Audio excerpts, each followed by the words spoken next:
তারপরে আফসোস করছে, আর কিছু মানুষ বিবাহ করার জন্য পাগল হচ্ছে। কোনো বিবাহিত ব্যক্তি যখন কোনো অবিবাহিত মানুষকে দেখে তখন মনে করে সে কত ভালো আছে, সে কত সুন্দর আছে, তার জীবনটা কত সুন্দরভাবে কাটছে।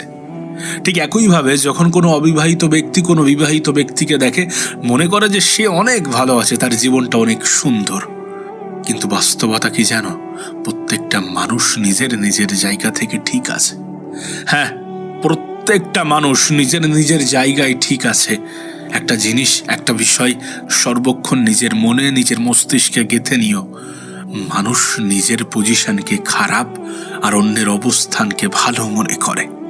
তুমি নিজেই দেখো, বাচ্চাদের বড় হওয়ার চিন্তা, কবে বড় হব, কবে একটা ভালো জীবন পাবো, আর বড়দের শৈশবে ফিরে যাওয়ার আকুতি।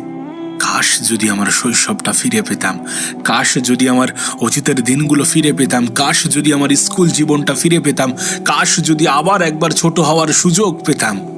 এমন চিন্তা ভাবনা কখনো না কখনো তৈরি হয় যখন সেই শিশুটা বড় হয়। কিন্তু যখন সে শিশু ছিল তখন কিন্তু সে শৈশবটাকে পছন্দ করতো না। আমি তোমাকে লিখে দিতে পারি যে বর্তমান পজিশন নিয়ে তোমার এত বেশি অভিযোগ, তোমার এত বেশি আফসোস, তোমার এত বেশি নেগেটিভ ধারণা, হতে পারে একটা সময় আসবে যখন তুমি এই বর্তমানকে পাওয়ার আকুতি জানাবে।